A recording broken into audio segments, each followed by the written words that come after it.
come on now. I mean, when did Jesus say slavery was good and all this stuff? Kendall, is Jesus God in your view? Well, if Christianity is true, then yes. Okay. So have you read Exodus 21, where God gives instructions to Moses about slaves? Is that New Testament? No. No. Why does it matter well, which then testament? why are we talking about? We're talking about Jesus and his moral character. No, sir. No, sir. No, sir. No, sir. No, sir. No, sir. You don't get a New Testament without an old one. You don't get a Jesus without the 10 Commandments. Are you throwing out the 10 Commandments? Are you throwing out Genesis? Are you throwing out Exodus? No, no, no. Okay, then stop asking me whether it's in the New Testament. Have you read Exodus 21?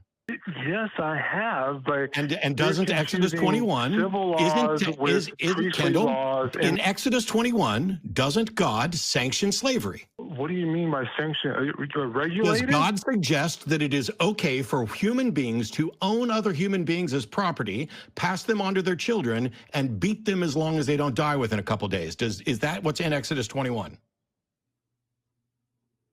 I want to be clear. I want to understand what you mean by sanction. Are we talking about, because there's a difference between allowing. Why are you dancing around it? So in Exodus 21, does God allow slavery?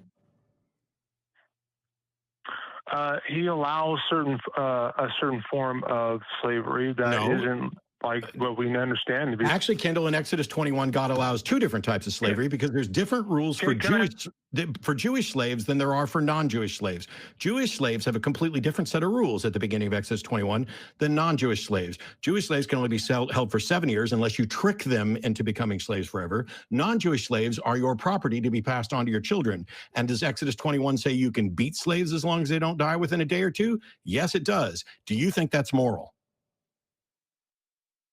We have to define what we mean by slavery. Do you think that beating people is moral? It is not moral. I agree.